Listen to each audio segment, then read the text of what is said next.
Note 1. HÂJީ ABDÜ, the man. HÂJî ABDÜ has been known to me for more years than I care to record. A native, it is believed, of Darabgird in the Yezdî province. He always preferred to style himself El-Hekmakani, a fastidious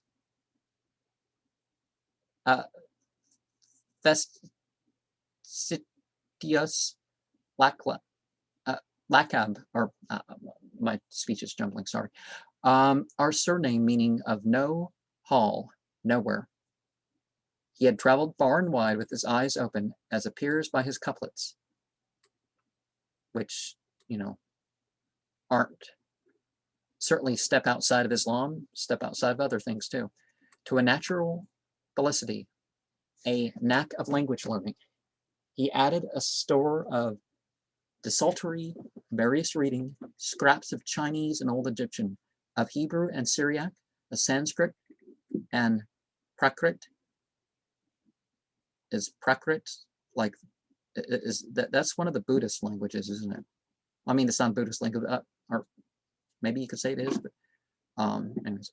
Of Slav, especially Lithuanian, of Latin and Greek, including Ramaic, of Berber, the Nubian dialect, of Zend and Akkadian, of Vestin, not Zend, but beside Persian, his mother tongue, and Arabic, the classic of the schools, nor was he ignorant of the ologies and the triumphs of modern scientific discovery. Briefly, his memory was well stored, and he had every talent save that of using his talents.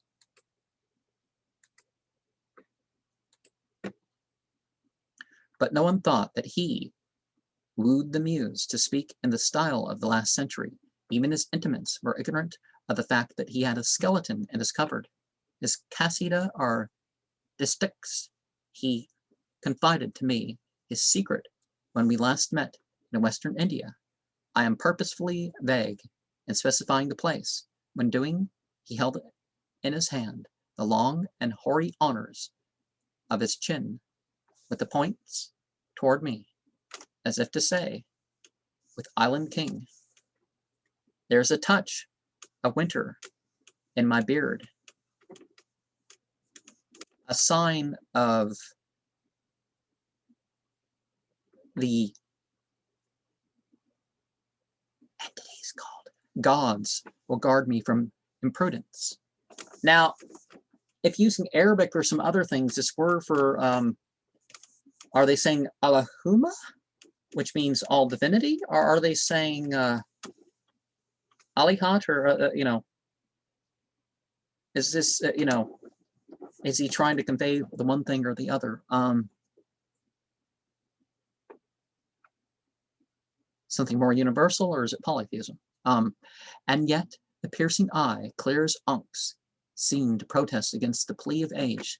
The manuscript was in the vilest shikasta, or running hand, and as I carried it off, the writer declined to take the trouble of copying out his cacograph. We, his old friends, had long addressed HÂJî ABDû by the sobriquet of Nabiana, or prophet, and the reader will see that the pilgrim has, or believes he has, a message to deliver. He evidently aspires to preach a faith of his own, an Eastern version of humanitarianism, blended with the skeptical, or as we now say, the scientific habit of mind, the religion of which fetishism, Hinduism, and heathendom, as people call it, although heathen and pagan were just, Greco-Roman terms for material culture, not difference in religion, but Judaism, Christianity, and Islam are mere fractions may, methinks, be acceptable by the philosopher. It worships with a single-minded devotion the holy cause of truth, for its own sake, not for the goods it may bring, and this belief is equally acceptable to honest ignorance and to the highest attainments in nature study. With Confucius, the HÂJî cultivates what Strauss has called the stern common sense of mankind, while the reign of order is a paragraph of his higher law. He traces from its rudest beginnings the all but absolute universality of some perception by man, called faith, that sensus numinus, which by inheritance our communication is now universal, except in those who force themselves to oppose it. And he evidently holds this general consent of mankind to be so far divine that it primarily discovered for itself. If it did not create a divinity, he does not cry with the Christ of Novalis, "Children, you have no father," and perhaps he would join Renan in exclaiming, "Un monde sans Dieu est horrible." But he recognizes the incompatibility of the infinite with the definite, of a being who loves, who thinks, who hates, of an actus purus, who is called jealous, wrathful, revengeful, with an eternal that makes for righteousness, in the presence of the endless contradictions which sprang from the idea of a personal deity, with the synthesis of the grief of providence. Our agnostic takes refuge in the sentiment of an unknown and unknowable. He objects to the countless variety of forms assumed by the perception of a causa calzans a misnomer, and to that intellectual adoption of general propositions capable of a distinct statement, but incapable of proofs, which we term belief. He looks with impartial eye upon the endless variety of systems, maintained with equal confidence and self-sufficiency by men of equal ability and honesty. He is weary of wandering over the world and of finding every petty race wedded to its own opinions, claiming the monopoly of truth, holding all others to be in error, and raising disputes whose violence, acerbity, and virulence are in an inverse ratio to the importance of the disputed matter. A peculiarly active and acute observation taught him that many of these jarring families, especially those of the same blood, are par in the intellectual process of perception and reflection, that in the busyness of the visible working world, they are confessedly by no means superior to another, whereas in abstruse matters of mere faith, not admitting direct and sensual evidence, 1 in 100 will claim to be right, and immodestly charge the other 99 with being wrong. Well, people are wrong to different degrees, right?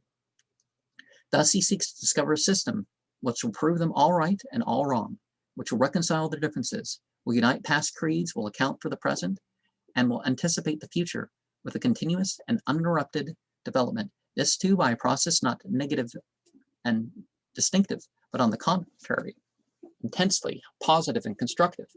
I'm not called upon to sit in the seat of judgment, but I may say that it would be singular if the attempt succeeded. Such a system would be all-comprehensive, because not limited by space, time, or race, its principle would be extensive as matter itself, and consequently eternal.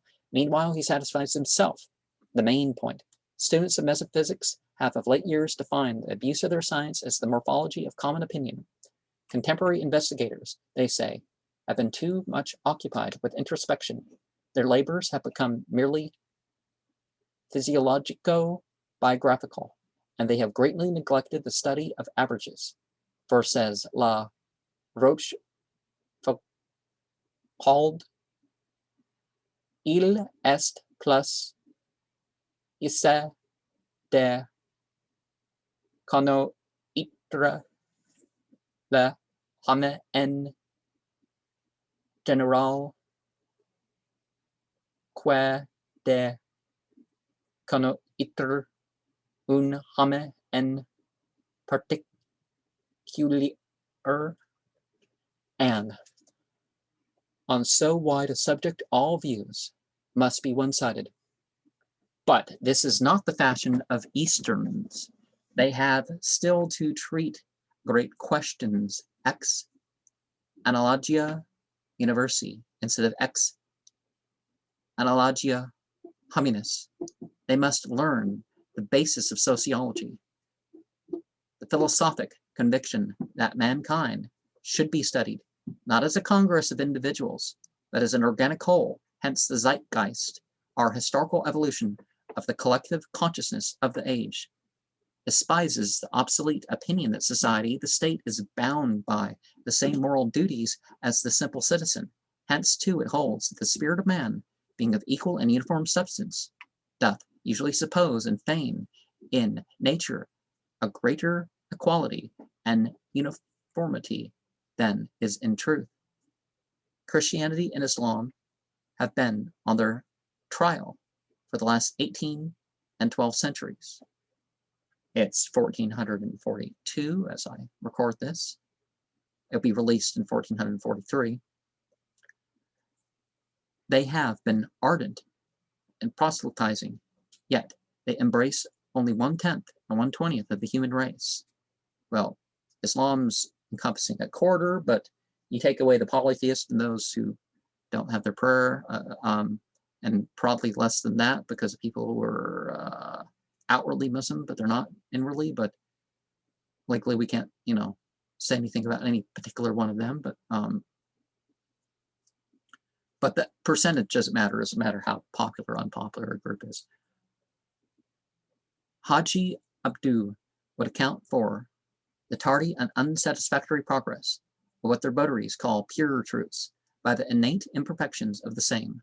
Both propose a reward for mere belief and a penalty for simple unbelief, rewards and punishments being, by the way, very disproportionate. Thus, they reduce everything to the scale of a somewhat unrefined egotism, and their demoralizing effects become clearer to every progressive age. Now, Islam accepts whatever good and truth is in an individual or a path. Even if there's problems, it's not denying of any of that. Hâjî ABDû seeks truth only, truth as far as man, in the present phase of his development, is able to comprehend it. He disdains to associate utility like bacon. It's November or 1, aphorism 124.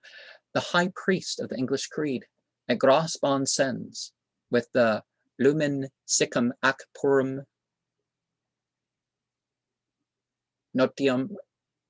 notionum verorum. He seems to see the injury inflicted upon the sum of thought by the a posteriori superstition, the worship of facts, and the deification of synthesis. Lastly came the reckless way in which Locke freed philosophy from the incubus of innate ideas. Like Luther and the letters of the great French Revolution, he broke with the past, and he threw overboard the whole cargo of human tradition. The result has been an immense movement of the mind, which we love to call progress, when it has often been retrograde, together with a mighty development of egotism resulting from the pampered sentiment of personality. The Hâjî regrets the excessive importance attached to a possible future state. He looks upon this as a psychical stimulant, a daydream, whose revulsion and reaction disorder waking life. The condition may appear humble and prosaic to those exalted by the fumes of fancy, by a spiritual dram drinking, which, like the physical, is the pursuit of an ideal happiness. But he is too wise to affirm or to deny the existence of another world, for life beyond the grave. There is no consensus of mankind, no Catholic opinion held semper et ubique et ab omnibus. The intellectual faculties, perception and reflection, are mute upon the subject. They bear no testimony to facts. They show no proof. Even the instinctive sense of our kind is here dumb. We may believe what we are taught. We can know nothing. He would therefore cultivate that receptive mood which, marching under the shadow of mighty events, leads to the highest of goals, the development of humanity. With him, suspension of judgment is a system. Man has done much during the 68 centuries which represent his history. This assumes the first Egyptian empire, following the prehistoric, to begin with 5000 BCE and to end with 3249 BCE. It was the old as opposed to the middle, the new, and the low. It contained the dynasties from 1 to 10, and it was the age of the pyramids, at once simple, solid, and grand. When the praiser of the past contends that modern civilization has improved in nothing upon Homer and Herodotus, he is apt to forget that every schoolboy is a miracle of learning compared with the caveman and the Neolithic race, and as the past has been, so shall the future be. The pilgrim's view of life is that of the Sufi, with the usual dash of Buddhistic pessimism. The profound sorrow of existence, so often sung by the dreamy Eastern poet, has now passed into the practical European mind. Even the light of Frenchman murmurs, Moi moi, chak jor kurbant plus has ma tête, je passe et verfreudi sous ce soleil, joie, je m'en irai bientôt au milieu de la fête, sans que rien manque à mon immense et rideau. But our HÂJÍ is not nihilistic in the no-thing sense of Hood's poem, or as the American phrases it, there is nothing new, nothing true, and it don't signify. His is a healthy wail over the shortness and the miseries of life, because he finds all created things measure the world with me immense. He reminds us of St. Augustine, c. 21. Vita hac, vita misera, vita caduca, vita incerta, vita laboriosa, vita immunda, vita domina, malorum, vagina, superborum, plena, Iserius et auroribus, quam humores, tumidant esca inflant, rejunia, macerant joci, dissolvent, tristita, consument, selectudo, coarctat, secretas, habitat, de vita inflant et ductant,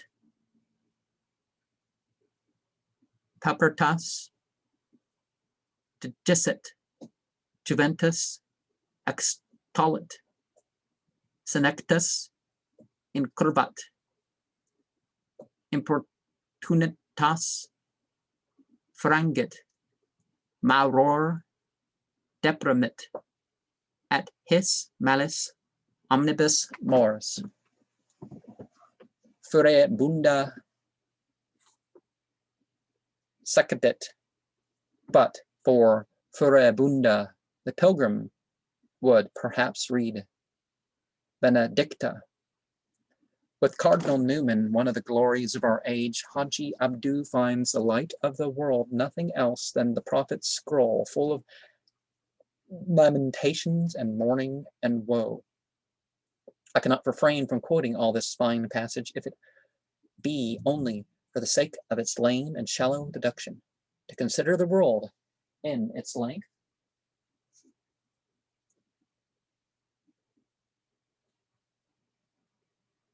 and breadth, its various history, and the many races of men.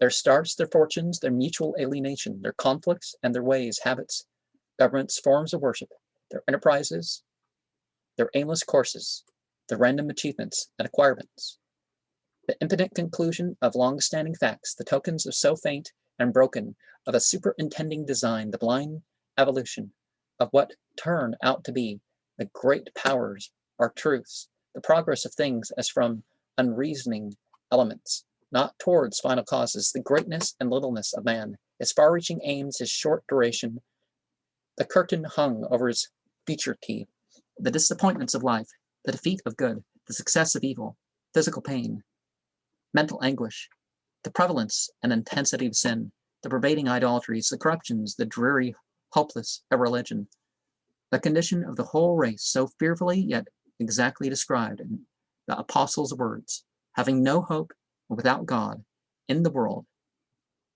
All this is a vision to dizzy and appall, and inflicts upon the mind the sense of a profound mystery, which is absolutely without human solution. Hence, that admirable writer postulates some terrible original calamity, and thus the hateful doctrine, theologically called original sin, becomes to him almost as certain as that the world exists and the existence of God. Similarly, the schedule of doctrines of the most liberal Christian church insist upon the human depravity and the absolute need of the Holy Spirit's agency in man's regeneration and sanctification. The conservatives of today are like, the liberals of yesterday, right? But even then, the churchgoers, it's getting to the point where, where churches can't even preach against sins of business and sins of personal life that you keep, that's between two consenting adults. The churches are even turning away from that, preaching real family values and stuff, because they're like, well, the congregation is too corrupt to mention things. But I want to, hopefully by the time this is up, I'll also have an interview with somebody who's made the news with not compromising when it comes to that sort of thing. But what have we have here? The original calamity was either caused by God or arose without leave of God, in either case degrading God to man. It is the old dilemma whose horns are the irreconcilable attributes of goodness and omniscience, and the supposed creator of sin and suffering. Well, no. Isn't that God creates sin and suffering? It's that God gives people a choice, and God creates opportunities, and people may choose different than they're directed, right? If the one quality be predictable, the other cannot be predictable of the same subject. Far better and wiser is the essayist's poetical explanation, now apparently despised because it was the fashionable doctrine of the sage bard's day. All nature is but art, all discord harmony not understood, all partial evil universal good. Essay 289 to 292. The Pilgrim holds with St. Augustine, absolute evil is impossible because it is always rising tip into good. He considers the theory of a beneficent or maleficent deity a purely sentimental fancy, contradicted by human reason and the aspect of the world. In a lesser degree, the spiritual operator isn't a white magician or a black magician, but something, that operates in both beneficent and maleficent ways. Evil is often the active form of good. As F.W. Newman says, so likewise is evil the revelation of good. With him, all existences are equal. Again, this modern way of, everything's equally good or evil, everything's equally ignorant or true, that just makes no sense. So long as these possess the Hindu agasa, life fluid or vital force, it matters not. They be fungus or oak, or worm or man. War, he says, brings about countless individual miseries, but it forwards general progress by raising the stronger upon the ruins of the weaker races. Earthquakes and cyclones ravage small areas, but the former builds up earth for man's habitation, and the latter rends the atmosphere fit for him to breathe. Hence he echoes the universal cause, acts not by partial, but by general laws. Auxiliary to the churchman's immoral view of original sin is the unscientific theory that evil came into the world with Adam and his seed. Let us ask, what was the state of our globe in the pre-Adamite days, when the tyrants of the earth, the huge saurians and other monsters, lived in perpetual strife, and a destructiveness of which we have now the only feeblest examples. What is the actual state of the world of waters, where the only object of life is death, where the law of murder is the law of development? Again, negativity isn't the same as evil, or violence or something isn't the same as evil, so that's just fine. That was good for them. Some will charge the HÂJÍ with irreverence and hold him a lieutenant of Satan who sits in the chair of pestilence, but he is not intentionally irreverent. Like men of far higher strain who deny divinely the divine, he speaks the things that others think and hide. With the author of supernatural religion, he holds that we gain infinitely more than we lose in abandoning belief in the reality of revelation. And he looks forward to the day when the old tyranny shall have been broken, when the anarchy of transition shall have passed away. But he is an Eastern. When he repeats the Greeks, remember not to believe, he means strive to learn to know, for right ideas lead to right actions. Among the couplets, not translated for this eclogue is, of all the safest ways of life, the safest way is still to doubt. Men win the future world with faith. The present world they win without. This is the Spaniards. De las casas más seguras más seguro es duvidar. A typically modern sentiment of the brazen age of science, following the golden age of sentiment. But the pilgrim continues. The sages say, I tell thee, no, I with equal faith all faiths receive. None more, none less, no doubt is death. They live the most who most believe. And one of the things that happens quite the most is you have a, very, with like one exception, everything is like fragmented. Everything that you could say is revealed or inspired is either a collection of fragments at best, and with only one real exception, that revelation, it's all been edited by the later generations.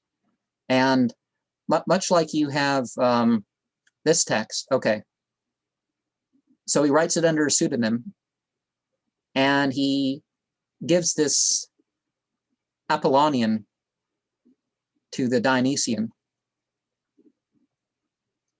But in doing that, he's like, well, here's some more of the Dionysian. Here again is an Oriental subtlety. A man who believes in everything equally and generally may be said to believe in nothing. It is not a simple European view which makes honest doubt worth a dozen of the creeds. And it is in direct opposition to the noted writer who holds that the man of simple faith is worth 99 of those who hold only the egotistic interest of their own individuality. This dark saying means, if it means anything, that the so-called moral faculties of man, fancy and ideality, must lord it over the perceptive and reflective powers. A simple absurdity. It produced a trichomata, alias Torquemada, who, shedding floods of honest tears, caused his victims to be burnt alive. And an Agiata, the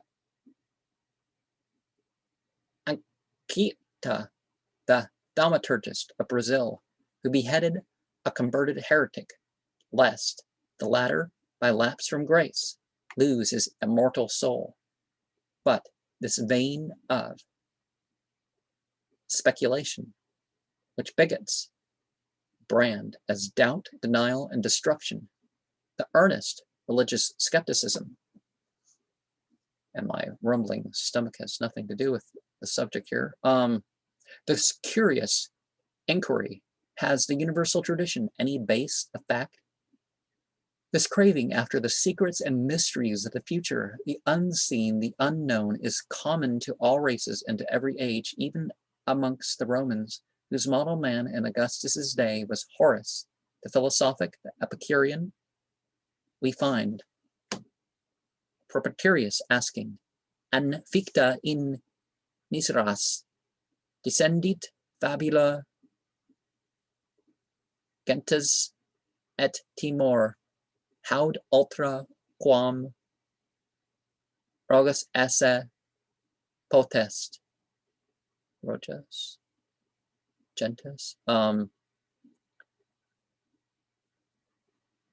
Remember, Epicurean is a form of hedonism in which the consequences of pleasure and pain are the focus.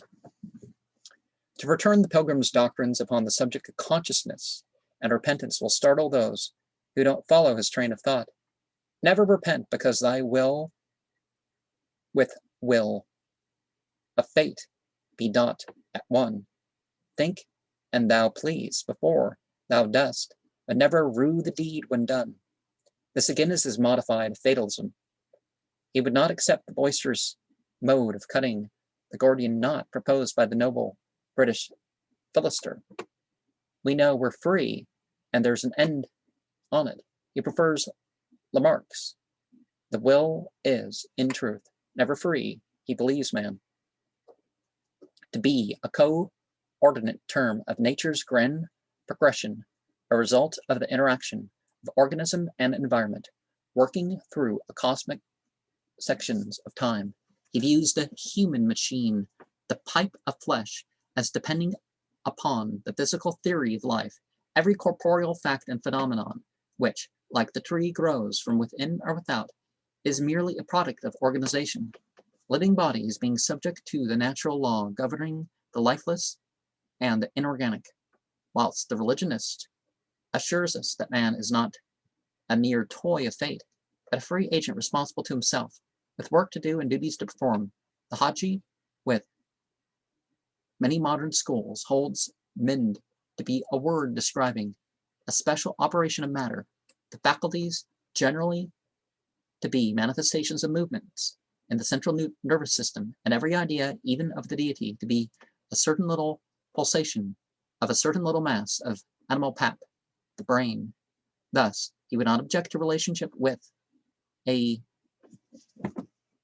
tailless catarrhine anthropod ape descended from a monad or primal Ascidian. Hence, he virtually says, I came into the world without having applied for or having obtained permission, nay more, without my leave being asked or given. Here I find myself hand-tied by conditions, fettered by laws and circumstances, in making which my voice had no part.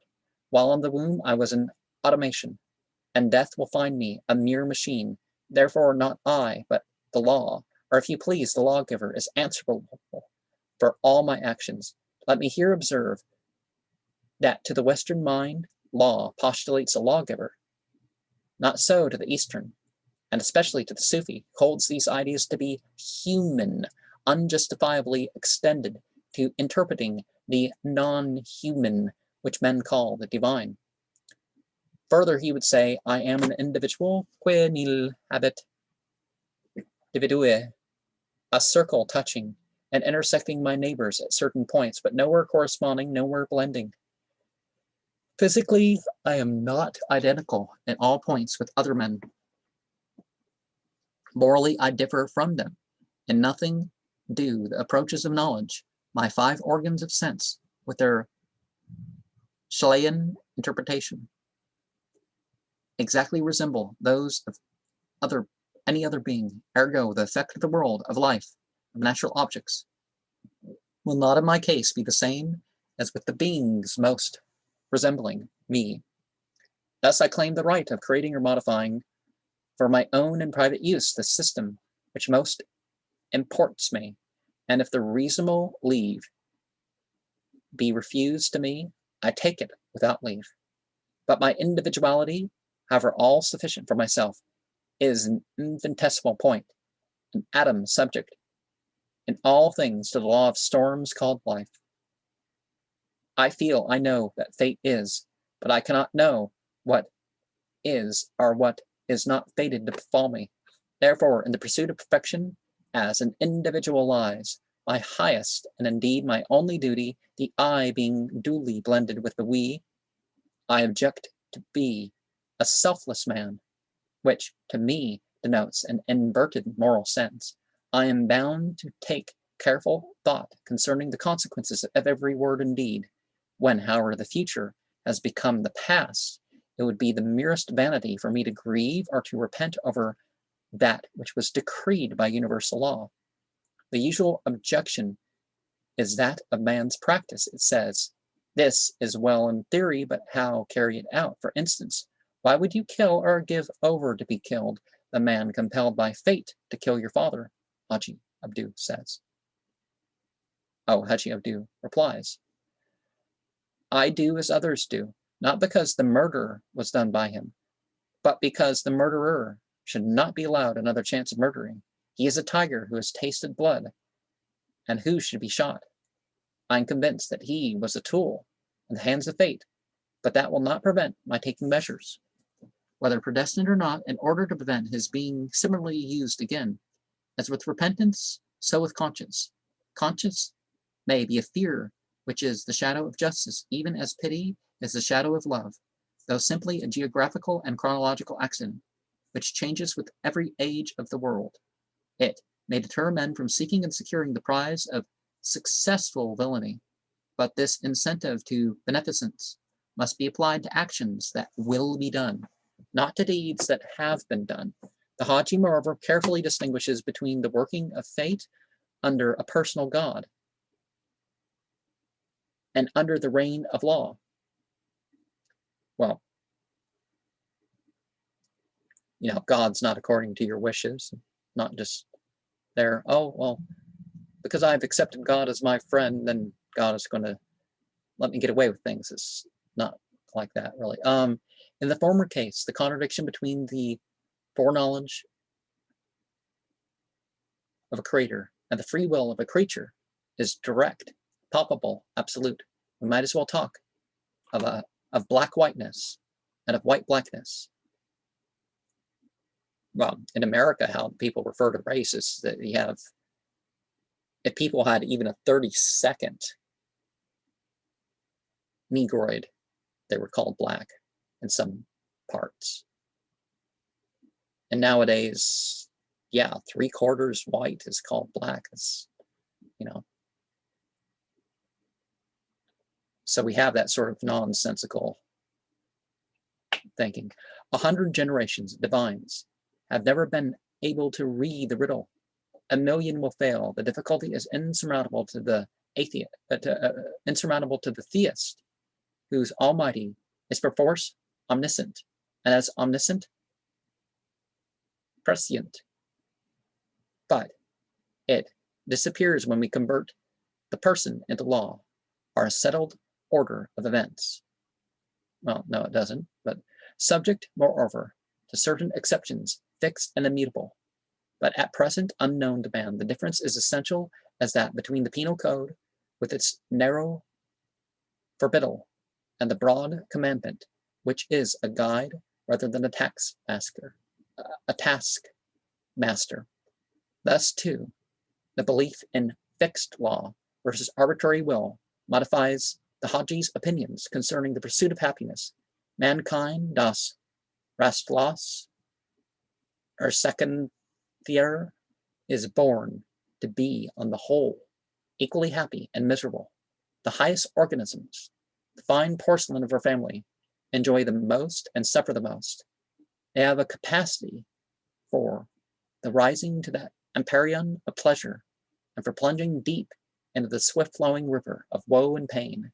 Thus Dante, in 106 of his Inferno, tua scienza che vuol quanto la cosa a più perfetta Peu senta le bene e casi la taglienza. So Buddhism declares that existence in itself implies effort, pain, and sorrow, and the higher the creature, the more it suffers. The common clay enjoys little and suffers little. Sum up the whole and distribute the mass. The result will be an average, and the beggar is, on the whole, happy as the prince. Why then, asks the objector, does man ever strive and struggle to change, to rise, a struggle which involves the idea of improving his condition? The Hajji answers, because such is the law under which man is born, and may be fierce as famine, cruel as the grave, but man must obey it with blind obedience. He does not enter into the question whether life is worth living, whether man should elect to be born. Yet his Eastern pessimism, which contrasts so sharply with the optimism of the West, re-echoes the lines, a life with large results, so little rife, though bearable, seems hardly worth. This pomp of words, this pain of birth. Life, whatever may be its consequence, is built upon a basis of sorrow. Literature, the voice of humanity, and the verdict of mankind, proclaim that all existence is a state of sadness. The physicians of the soul would save her melancholy from degenerating into despair by doses of steadfast belief in the presence of God, and the assurance of immortality, and in visions of the final victory of good. Were Hâjî ABDÜ a mere theologist, he would add that sin, not the possibility of revolt, but the revolt itself against conscience, is the primary form of evil, because it produces error, moral and intellectual. This, many who omits to read the conscious law, however it may differ from the societal law, is guilty of negligence. That man who obscures the light of nature with sophistries becomes incapable of discerning his own truths. In both cases, error, deliberately adopted, is succeeded by suffering, which we are told comes injustice and benevolence as a warning, a remedy, and a chastisement. But the pilgrim is dissatisfied with the idea that evil originates in the individual actions of free agents, ourselves and others. This doctrine fails to account for its characteristics: essentiality and universality, that creatures endowed with a mere possibility of liberty should not always choose the good appears natural, but that of the milliards of human beings who have inhabited the earth, not one should have been found invariably to choose good, proves how insufficient is the solution. Hence no one believes in the existence of the complete man under the present state of things. The Hâjî rejects all popular and mythical explanation by the fall of Adam, the innate depravity of human nature, the absolute perfection of certain incarnations, which argues their divinity. He can only wail over the prevalence of evil, assume its foundation to be error, and propose to abate it by unrooting that ignorance which bears and feeds it. His eschatology, like that of the Sufis generally, is vague and shadowy. He may lean towards the doctrine of Mer Aurelius, the unripe grape, the ripe and the dried, all things are changes, not unto nothing, but unto that which is not at present.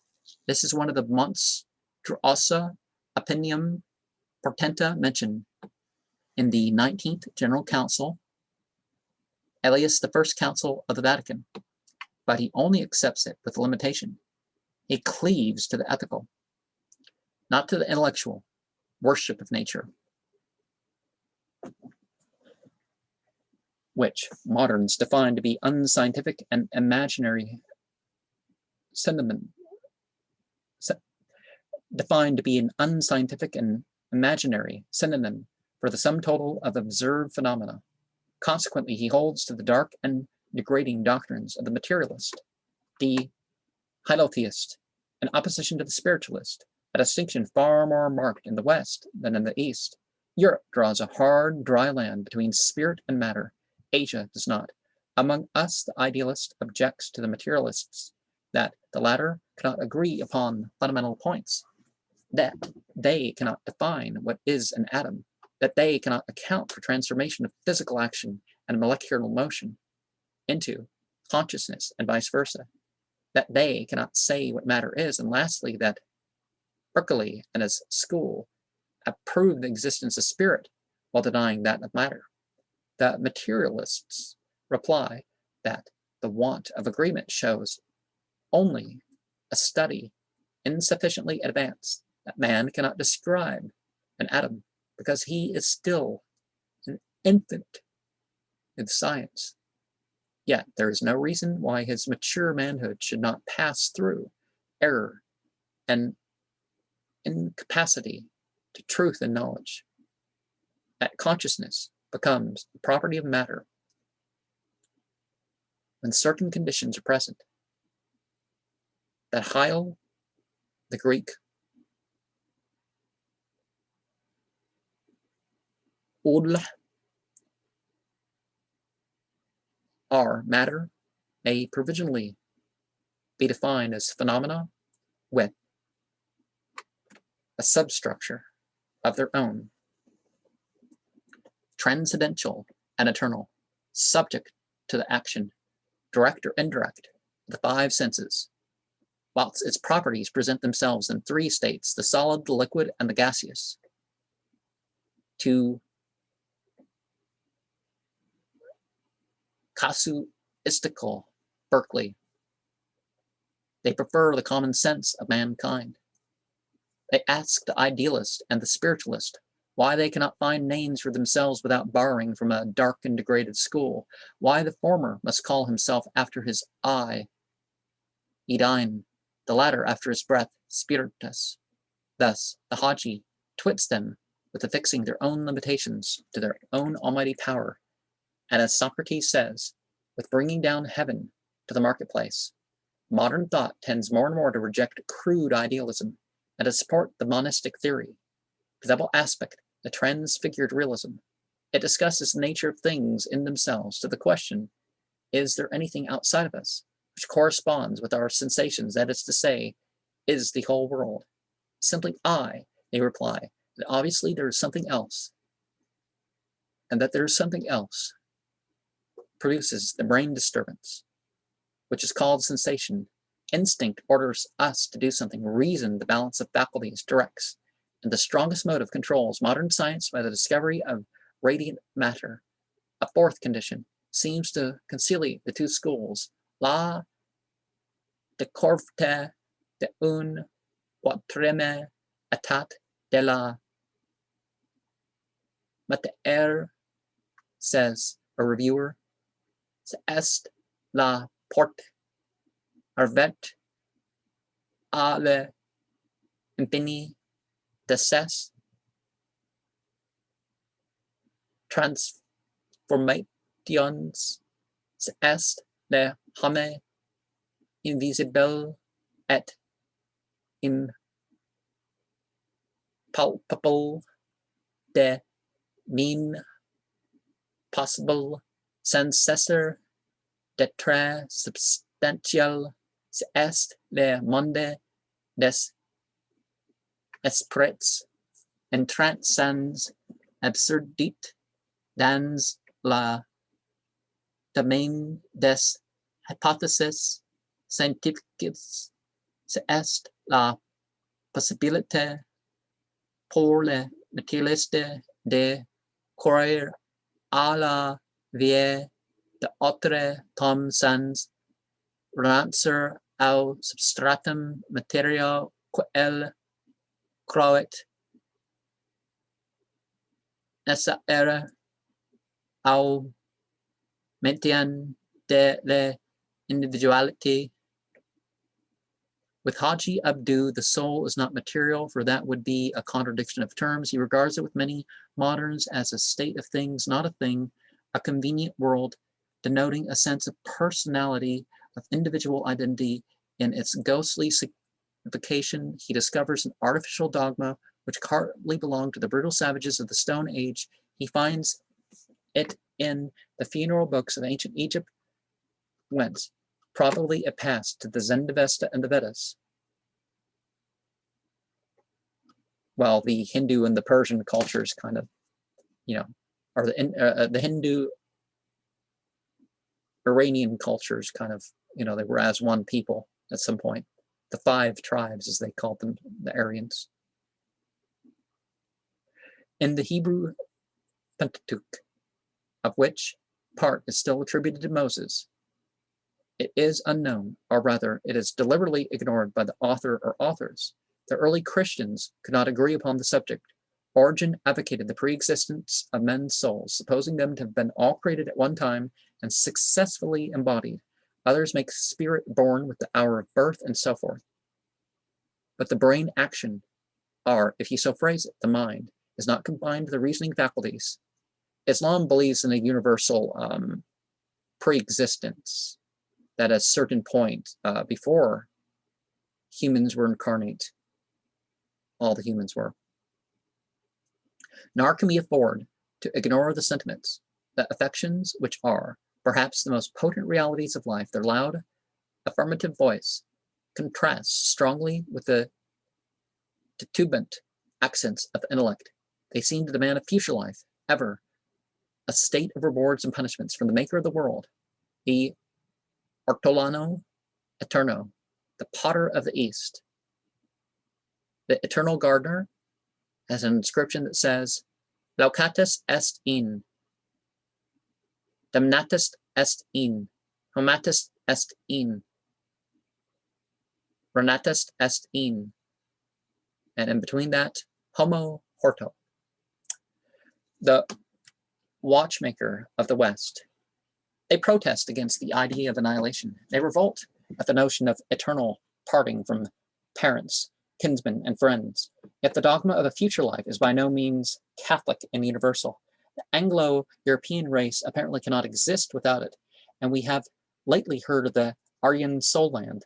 On the other hand, many of the Buddhist and even the Brahmin schools preach nirvana, comparative non-existence, and parinirvana, absolute nothingness. Is that V that's kind of like is an F and a V at the same time? Nirvana. Moreover, the great Turian family, actually occupying all Eastern Asia, has ever ignored it, and the 200 million of Chinese Confucians, the mass of the nation, protest emphatically against the mainstay of the Western creeds because it unfits men for the business and duty of life by fixing their speculations on an unknown world. And even its votaries in all ages, races, and faiths cannot deny that the next world is a copy, more or less idealized, of the present, and that it lacks a single particular savoring originality. It is, in fact, a mere continuation, and the continuation is not proven. It is most hard to be a man. And the pilgrim's sole consolation is in self-cultivation and in the pleasures of the affections. Its sympathy may be an indirect self-love, a reflection of the light of egotism. Still, it is so transferred as to imply a different system of convictions. It requires a different name to call benevolent self-love, is to make the fruit, our flower, not only dependent upon a root for development, which is true, but the very root itself, which is false. And finally, his ideal is of the highest. His praise is reserved for lives lived in obedience to the inner law, which cannot alter. Get past that quote around, was it Ayat 62, Surah 33, and read the rest of the passage. Thank you very much.